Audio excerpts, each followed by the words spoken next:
I hope to keep you forever and keep going with, with our relationship. It's done very, very well. That model's done very, very well. I can pass you off to the sales team. The sales team passes them back off to me. We have a good relationship, right? It's still all relationship based. I'm not, just because, the sales team, they get their money and then they leave, I'm left with everything, right? I have the relationship with the builder. If it doesn't go well in the build, I'm still stuck with it. So I want them to succeed. Everyone I want to succeed in their areas, and I don't control it all, which is fine. And I realize that I don't need to be the sales agent. I don't need to be, I have a good relationship. I pass you off. I get it back. I get it back tenfold because they trust me. I trust them, and it just continues to go from there.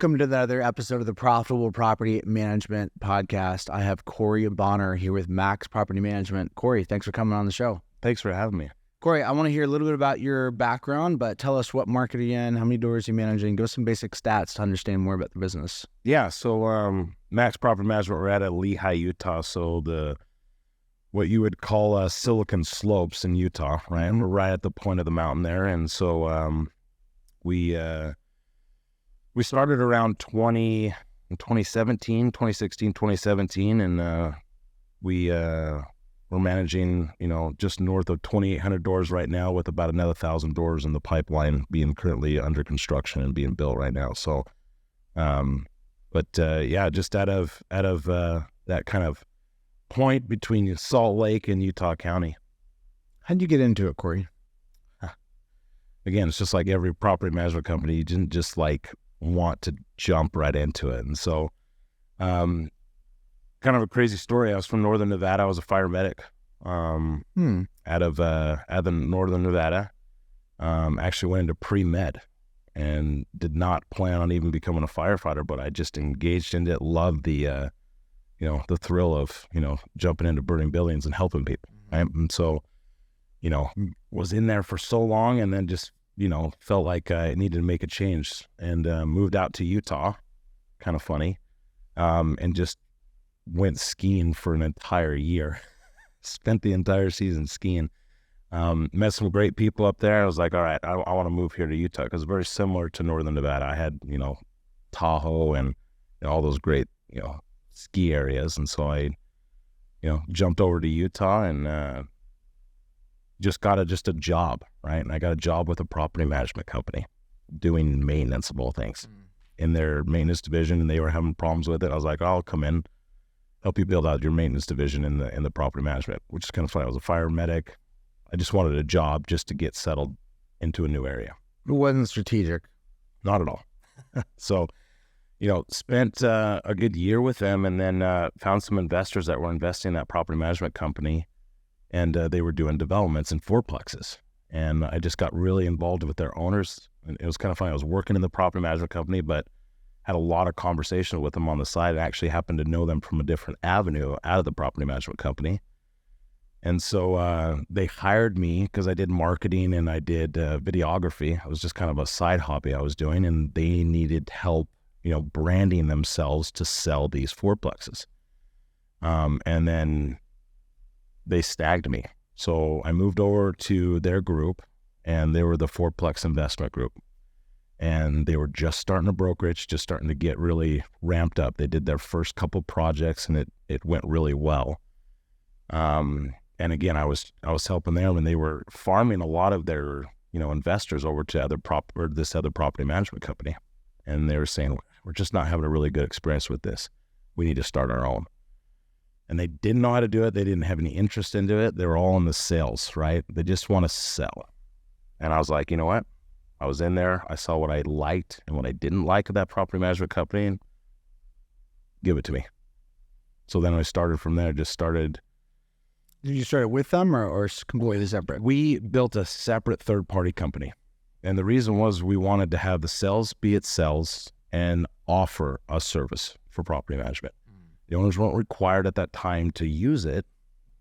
It was just a good connection where knew the product, knew everything about it, and could, provide that service that some of these investors, it was a good investment, for a mid-level investor, because you can have a fourplex, get a, traditional loan on it, commercial, or not a commercial loan, but a, conventional loan.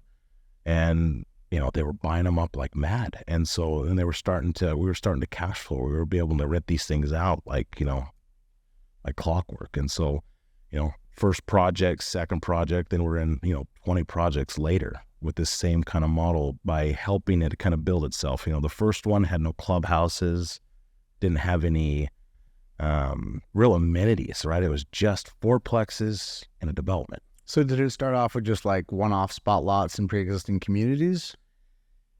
They bought the land, so they did land development. So they would buy the land and then they would pre-sell this to their investors. So all these were pre-sold, and then the investor held the construction loan. That's another different part about this. It wasn't like a developer builds it and then sells it after. It was each investor bought their lot, and then the builder built these fourplexes. And so they held the construction loans. They did the draws on it, and then when they were released, we needed to lease them out because it was all like a built for rent product, but just for a bunch of investors. And so, the first ones that came out really didn't have a clubhouse or didn't have a ton of amenities, right? Simultaneously, I built the HOA company along with the property management company because it needed an HOA, because you had, multiple owners in a development that you needed a board, you needed, input. So started that, then sold that or that HOA management company and just focused solely on the interior. But what's really funny is who we sold that to, I ended up partnering with them because it just made sense to keep them real close, HOA and property management of these communities. And so we've made them better, more amenities. We listened to the residents that were living in them and what didn't they like about it? What could we change about the floor plans? What made life easier for these residents in here, which then, translated back to the investor was, they're staying in here longer. They're, we're getting renewals. We're, changing the experience of the tenant. And it wasn't just a bunch of different property management companies fighting in the community of trying to lease out the same product. We had all the same product. We were marketing it. We were creating a website, creating a community. It's got some multifamily kind of feel. It does. It is multifamily, but it has this hybrid of single family. It was really cool. It was very interesting. It's been really cool to build up this, this hybrid model of multifamily, and then has a lot of single family aspects to it though as well.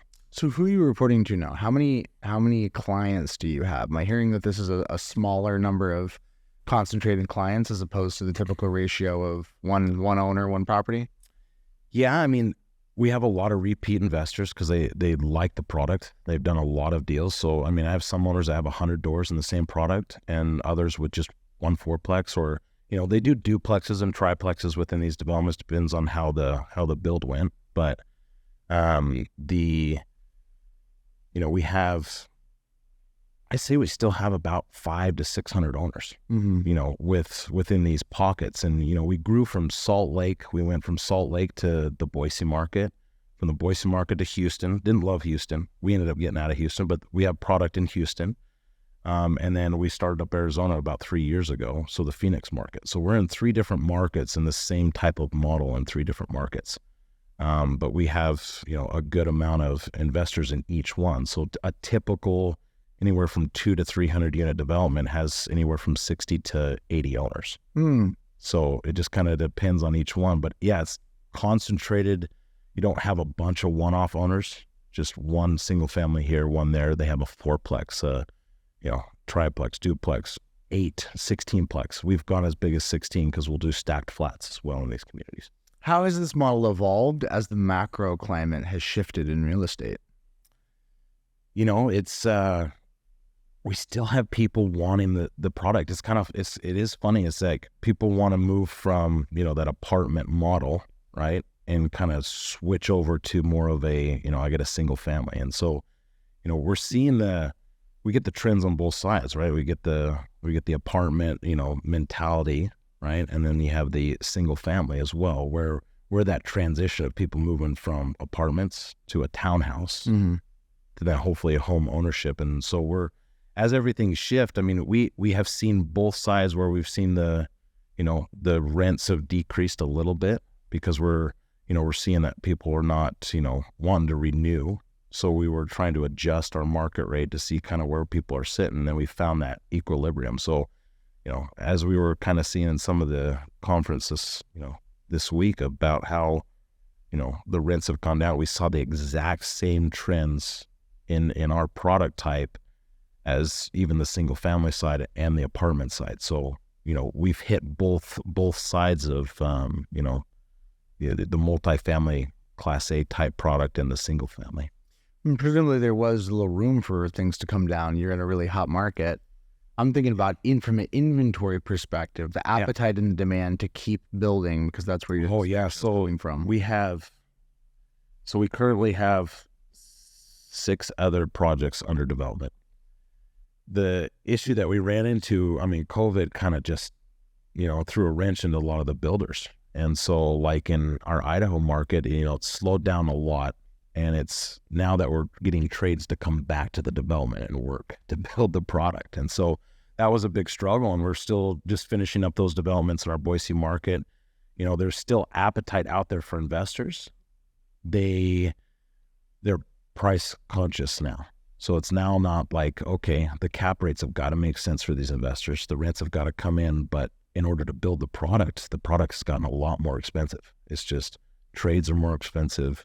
Your product and material is more expensive to build these. So it's now trying to shift that and we'll say, well, okay, we got to either get the land cheaper to be able to build this type of product. Because, I mean, I would consider ourselves a B- product type. So we fit this like gap between the lower class and upper class. So we get this really good mix in the middle of affordable. I would say has some good affordability in our product type. You get a 14 to 1,600 square foot townhouse for a really good affordable price. So it's not a massive home over here, but it's not the stacked apartment over here. We got this really good townhouse model in the middle. What you're describing is attractive. I'm sure there's a lot of folks that are thinking they love to have relationships with developers. What's the secret in your experience to building strong relationships with developers to get in front of these types of opportunities? You see what we like to do. And again, we started with this developer and then we branched out to other developers because it's like, okay, we've got this niche of, helping from ground up. And there is that in our markets, we go and we find those investors that, it could be a fund group that was like, okay, we're going to go build here, but we don't have a property management company. So we go to the cities and see who's building, right? Who's building? Who do we got to get in front of to say, hey, before they even go vertical with these things, we need to get in front of the builders. We need to get in front of who the investors are to make that relationship. So it's really going and finding, okay, where are the builders building? Do they have, some of the big players already managing these, or could we get in there and say, hey, we know the local area. Let us be your management group, for your build product, right? Do they have a property management company? And some don't. They just build these things and they're like, okay, we'll figure out property management later, right?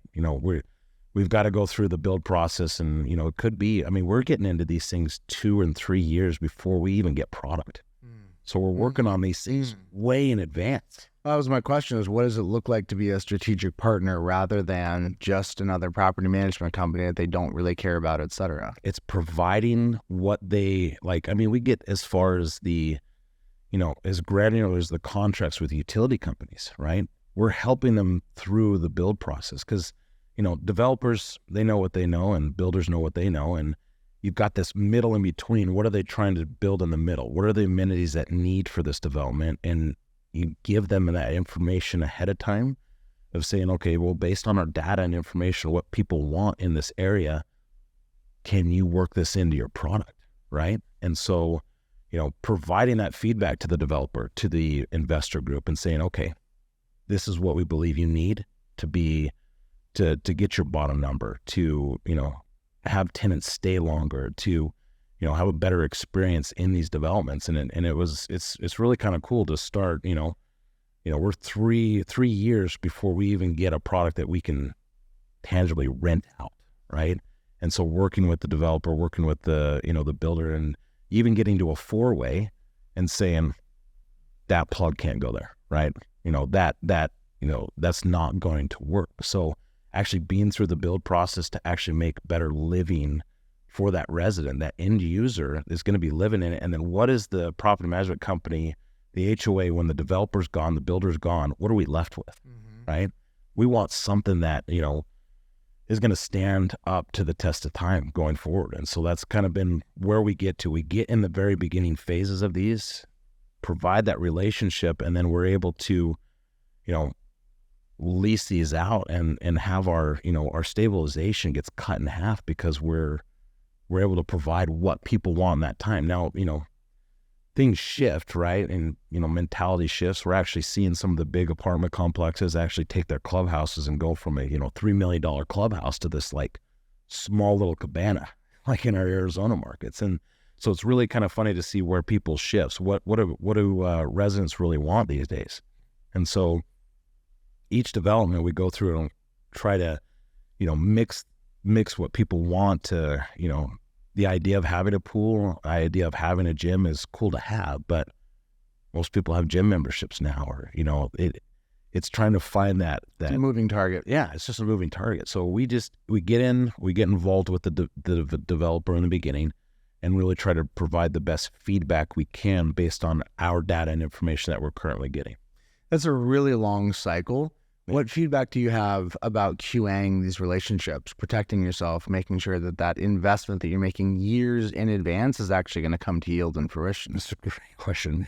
There's a lot of work and a lot of time that's involved in these things. And, it's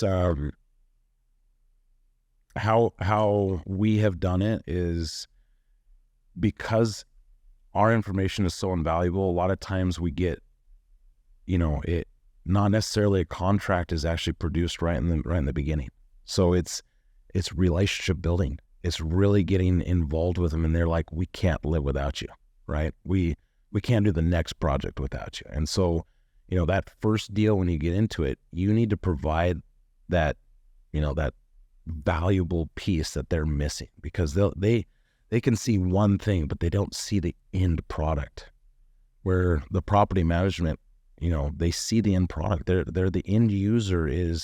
We deal with the maintenance. We deal with the end user. Mm-hmm. And so how do we provide that? And that's the invaluable piece. So, there's not a good way to protect ourselves. It's more of a, the relationship being built with those developers, and they're just going to keep using you. Mm-hmm. This thing is they find a good partner.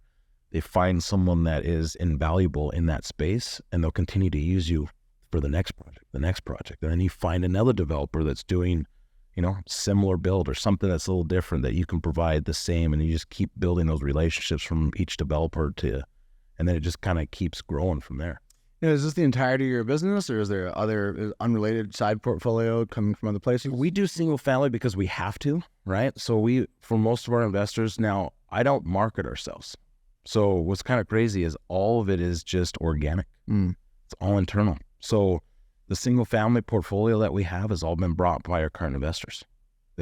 We don't market ourselves. If we get a phone call, we'll take it. Can we service it because we already have developments in that area?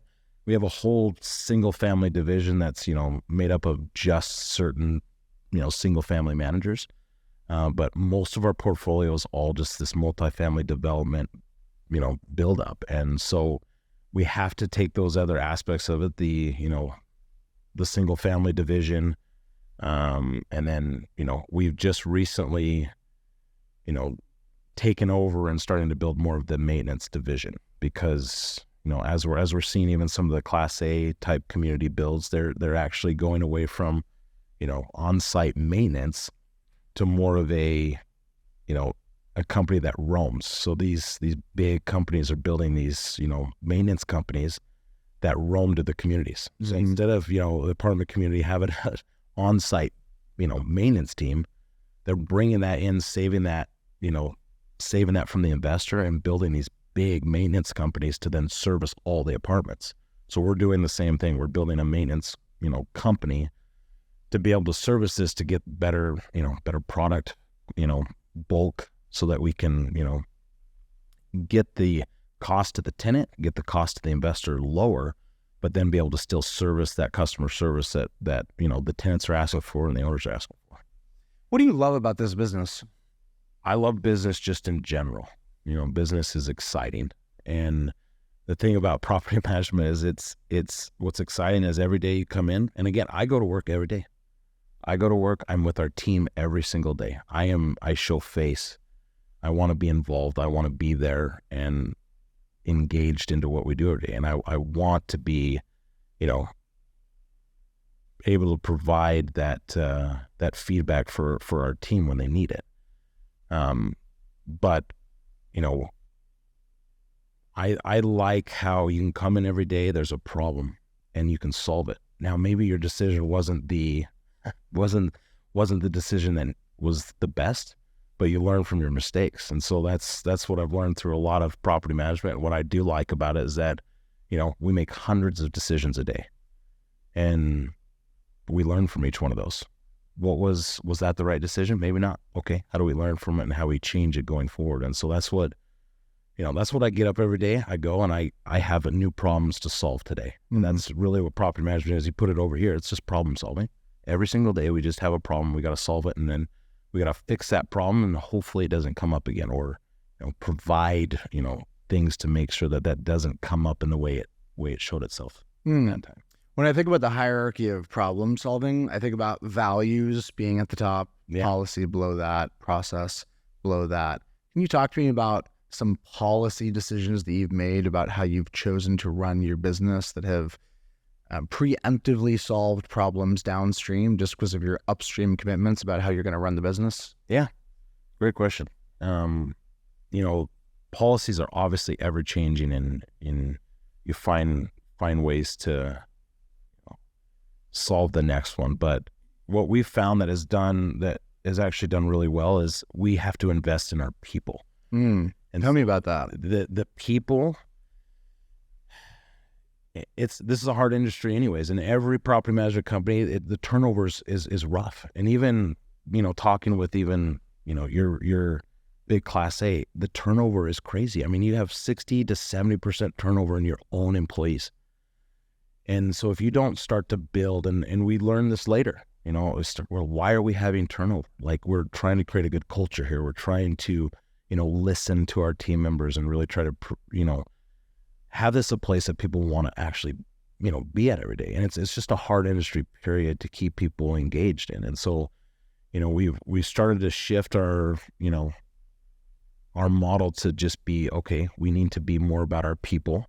We need to, that's part of the culture. We do fun stuff as far as culture, but now it's just, how do we make you successful, and how do we make you, want to be here every day, and how do we provide, the resources you need to be able to do your job the best that you possibly can, right?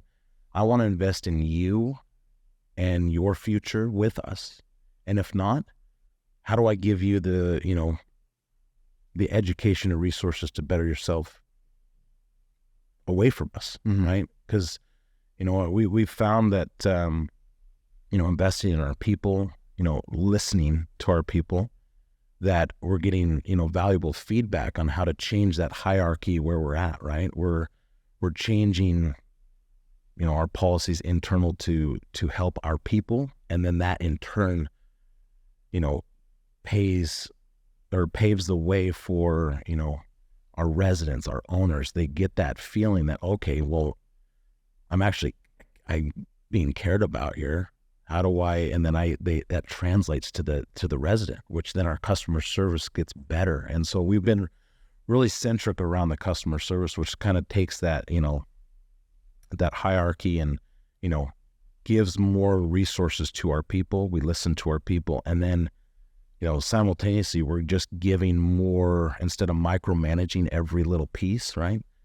We're starting to give more and more to our people because that trust factor is there. You're talking to your employees, and then they're feeling like, oh, they actually care about me and really trying to understand where I'm coming from, and they're really trying to help us, be successful not only just in the business world that we're in, but in their own lives. How do we give, resources or things to help their own lives, right? How do you handle performance conversations? Let's say you have somebody with a good attitude and the work quality isn't great. How do you handle that conversation? That is a great question. And performance, I want to give everyone the chance to change, right?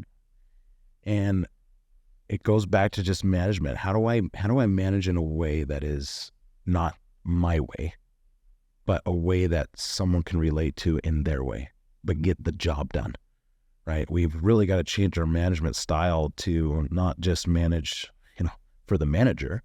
And that's what I teach even our managers and our operation manager, our director, our regional managers, right? It's managing people the way that person needs. So performance-wise,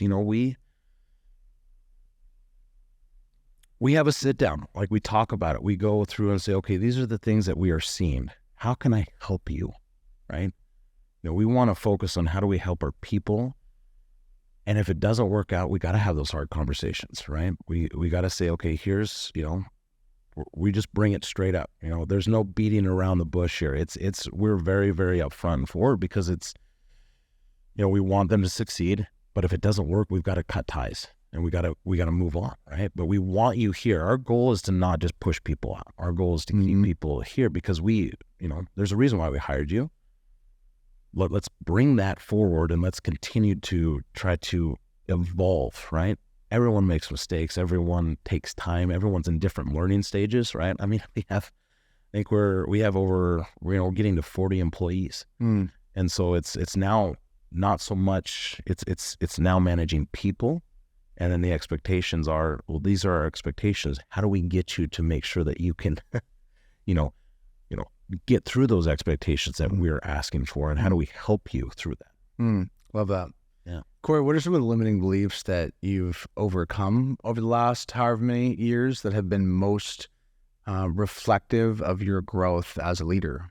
Wow. Let's see here. These are ideas that you've struggled with that you recognize in retrospect were holding you back, and it was just, it was just a made up idea in your head that was holding you back.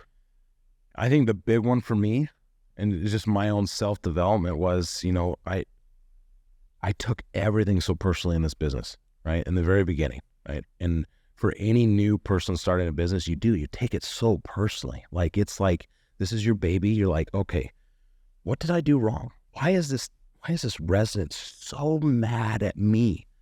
And you take it so personally. And I really had to learn. I've had some great mentors that, I learned some of this from, but a lot of it just came from, you just have to step back and go, okay, step out of this scenario and say, okay, where is this person coming from?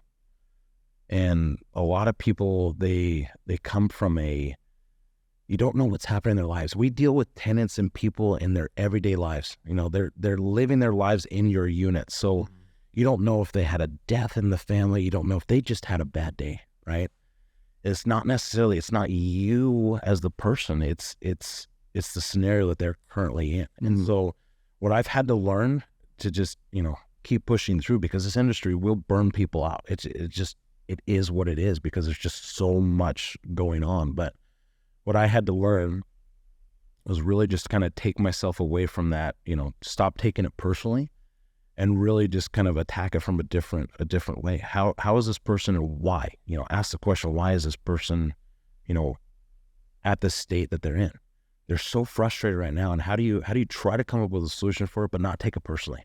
Because what it was doing, it was just affecting me every day. Taking it home with you. Just taking it home with me, right? And then you just go home, and obviously, my wife would take a beating as well, right? And then I just, offload onto her, and she didn't deserve that. So I had to kind of take it back and go, okay, can't take this personally. you're not going to make everyone happy. That was the second.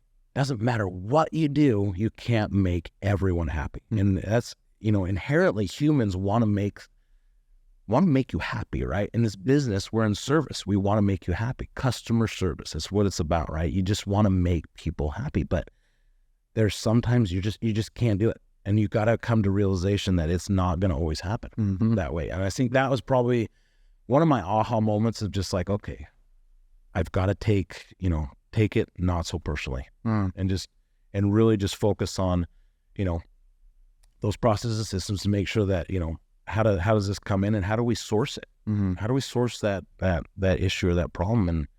And, me personally, it was, that not taking things personally, coming from a different way. And then, it actually ended up helping myself. And then I teach that to others. Don't take it personally. They didn't attack you. They attacked the situation, not you personally. And so that was something really big is not just taking those things personally. I dig that. Yeah, that's a rich subject. I think it can feel like a bumper sticker. Don't take it personally. Well, how exactly you do? How do you do that? How do you do that? For me, there's a lot of curiosity that's required. There's the belief that whatever is going on for them, it's real for them. There's a reason that behavior seems rational. And if I was curious enough to know what it was, I might have enough empathy to be able to meet them where they're at, not to rationalize the behavior. I don't want somebody yelling at me. No, that's not cool. No. But if I could understand, would I be better off in that moment understanding why they're yelling? Yeah. Probably. Yeah. That probably maximally inform the conversation we could have. Yeah. And the whole relationship in property management, it's set up to be adversarial in some ways if you let it be. And some people really lean into that. Yeah. And they optimize for dealing with conflict. And you have other people that are trying to figure out how we can reduce the amount of conflict.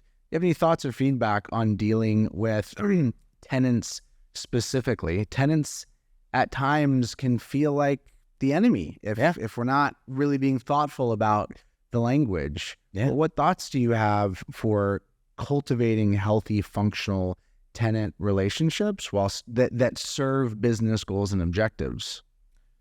Yeah, that's a question all the time, right? Where how do we go about treating that everyone's a person, right? It just, we got to get back to that. We're all humans, and that human nature. And you got to understand human nature. It's what you got to realize. It's what does that person perceive in the moment, right? What is their perception of what's happening? And I think it's when we have tenants that get to that escalated, and why did it get here? Was it, could we have communicated differently down here, right? Before you got to this heightened, this level. And, what I've been able to do and what we try to teach our people is you try to just bring it down to a common level to say, okay, I understand where you're coming from. What do you want? It's really coming down to we need to understand what is it that they're asking for. And it's hard because tenants don't even know what sometimes that they're mad about. They just want to be heard. Mm-hmm. And I think the biggest part is listening. If we listen to people more, then you can gather more information. I mean, we deal with that all day long, right? It's no different than people. You need the information to be able to solve the problem. Mm-hmm. You need to listen. And the biggest part is that even in the beginning when I started out, I wasn't listening to people. They were up here. And you wanted to get up there too. You're like, oh, I'm going to get up here too. I want to fight you back, right? And started to realize that was not productive. It was not at all. And so you really just have to listen to what people are saying. And you know what? There are sometimes you say, I'm wrong. I am wrong. You're right. Mm-hmm. You just have to, you have to own it. Property management companies, we're not right all the time. We want to say we're right, but we're not always right. And if you say, you know what, you're right. I am so sorry that that's the way it happened. That completely changes it. And as a property management company and even being the owner, I take responsibility for it. If you take responsibility for maybe what you did or how that happened to them, it changes everything, right? Totally changes. You take ownership of that situation and say, you're right, I'm wrong. How do we move forward? It changes it. Which is global. That's not just dealing with residents. That's global. That's global. One of the things I've realized over time is that most folks, myself included, relate to an apology as me giving you something that's going to cost me something. Yeah. I'm taking out of my bank account and putting a deposit into your bank account. That's one way to look at it. Yeah. Another way to look at it is the strategic apology. Yeah. You're not extracting an apology from me. No. I'm apologizing. Yeah. I take that ownership. I've got a goal that I'm trying to facilitate, and the apology is the way to get there. Yeah. I don't know about you, but in the workplace, for me, apologies from team members when mistakes are made, apologies level set the playing field and reduce a ton of anxiety up front. Yeah. If there's no ownership and we're bickering, man, this probably isn't going to end well. No. The technicalities don't really matter. No. But if you show up with a lot of ownership, immediately I'm like, we're probably going to be able to find a solution here. 100%. Regardless of what happened. If you're owning it, we could probably figure it out. Yeah, it actually changes the whole conversation instantly. If you're like, you know what, I'm wrong. Mm-hmm. And how can I be better, right? Even with your own, like your employees, just like you said, like just myself included. If I just own up to it and say, you know what, you're right. How can I do better? How do we work together, right? It changes that whole mindset as we move forward. And that was a great compliment. It really does, it brings that relationship back to a level playing field. Okay, I'm wrong. I take ownership of it. How am I going to make it better? It's an expression of agency, and agency is central to business. Yeah. If you didn't do it, if it just happened to you, you probably can't fix it. No. But if you're coming in and saying, I did it. Yeah. It was me. It was me. And therefore I'm going to fix it. All right. Let's go. Yes. Let's figure it out. Yes. I love that. One of the things that you mentioned earlier that's related to development, you didn't mention it, but it came up for me mentally, is the idea of turnkey, which is not common in our industry. Turnkey is basically owning the entire value chain, where rather than you just coming to me and you have a property and maybe it's a good one, maybe it's not, maybe I'll manage it, maybe I won't. You're coming as an advisor, and I'm getting the experience of wealth management, wealth creation. Where should I deploy my capital? Is real estate a good asset class? If it is, which one specifically? What markets? Could you help me locate the property? Could you help me dispose of the property at the end of that life cycle? That trusted advisor, it's less common. One of the reasons is that turnkey requires multiple skill sets, not just property management, raising capital, purchasing the property, doing construction, etc. You're closer to that. Do you think of what you're doing as being more turnkey-like, and what feedback do you have for being able to provide that full life cycle of services as opposed to just the management piece? Yeah, that's great. And what's funny? We came from just management, right? There is a sales division that is in, our group. And like I'm a dual broker. I'm a broker of the property management company, Max. And then we have a real estate, sales side. I don't use the sales side anything more than either someone wants to come in and buy maybe a current property, or, we're close to the situation, or we do it for ourselves, right? Owner operators really where we want to get to, right? We see where this is at. I want to owner operate. That's the ultimate goal here. Yeah. Owner operate. I don't think any other property management company doesn't want to do it for themselves, right? But that's the goal. And yet it's not as common as you'd think. I mean, why wouldn't you? I this thought in my head is so prevalent, which is, as a consumer, if you're looking at hiring a property management company, why would you hire one that doesn't believe in the asset class enough to actually have some of it themselves? And that's what I do. I buy our own product. Beautiful. Because the reason why I do that and I invest in our own product is I've got to also believe in it. And then I've also got to want to change what I dislike about it, right? I am fully engaged into making sure that this works. You're exposed to it. I'm exposed to it. And I see the problems. I want to fix them, right? I don't want the investor to continue. I don't want, someone to buy something that they don't want. I really do care about the product. I care about the end. How long is this going to last, right? When is a good exit out of this? We work with the HOA because we want it to survive. we want their investment to continue. So yeah, I invest in our own products. There's sometimes I sell and I go into something else. I pick developers and I buy each one of their products. So if they've got a condo complex that's going up over here and they want to rent, let's just say 40% of that development's going to go to rentals, right? But the other owner occupy. Well, I'll invest in that if I get the management. That way I'm engaged and invested into it. And, I can see where, hey, maybe this works out, maybe it doesn't, I continue to invest in also when I'm asking others to invest into me. So if I invest into them, they invest into me, and then we're a partner. I want to see you succeed. Same with the other. So, it goes back to, I really like the product that we're in. Investors are able to get something that, one, is of value to them. They can offer that value to others, which is, the end user, which is the resident that's paying for it. And then, as far as, we've got this great, and what I do well, we do property management. That's really what we do. If we're going to sell, I push that back over to the sales team that they do what they do best, right? But we collaborate with each other. We're still all separate. The thing is I don't push sales to our investors.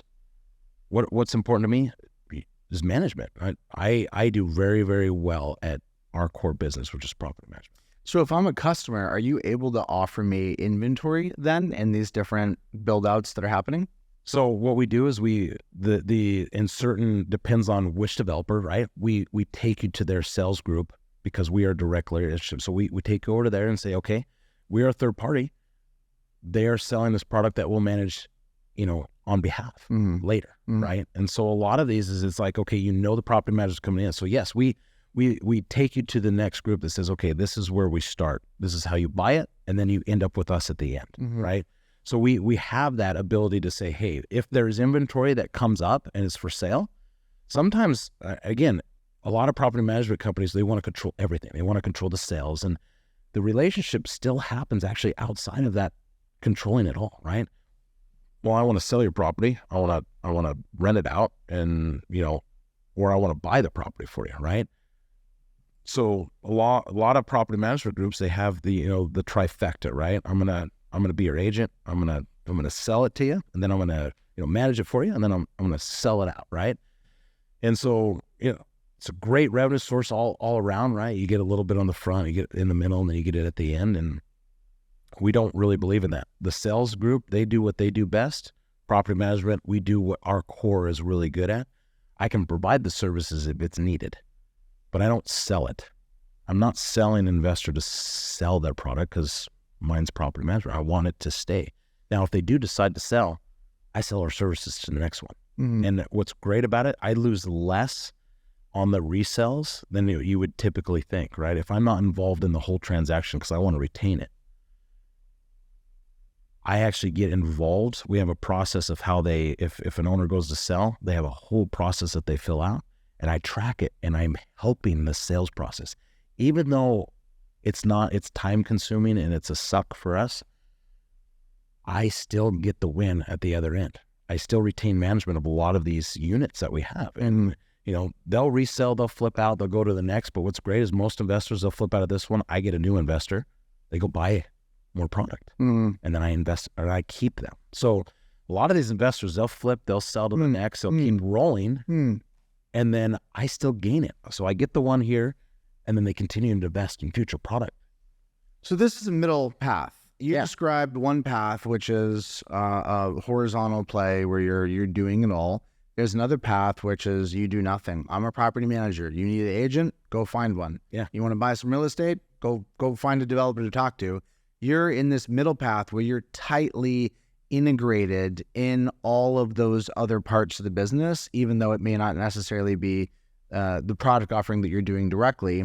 That piece with the developers sounds particularly useful. You're vouching for these people, right? I mean, that's a huge act there, even if you're doing nothing other than just making the recommendation. It's like, okay, well, I'm working with you. I trust you. These are the people I should be talking to. These are hopefully realistic returns. How does that investment pro forma NOI conversation How does that typically go on the front side? And what is the level of sophistication that you're catering to with these owners? So a lot of these owners, I mean, you got quite a high level of investor mindset. So they know what they're doing.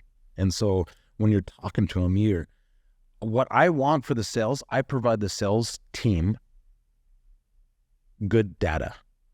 And I do our research in those markets so that we're not, making a BS pro forma, right? We really want that to be as close as we possibly can to, being realistic.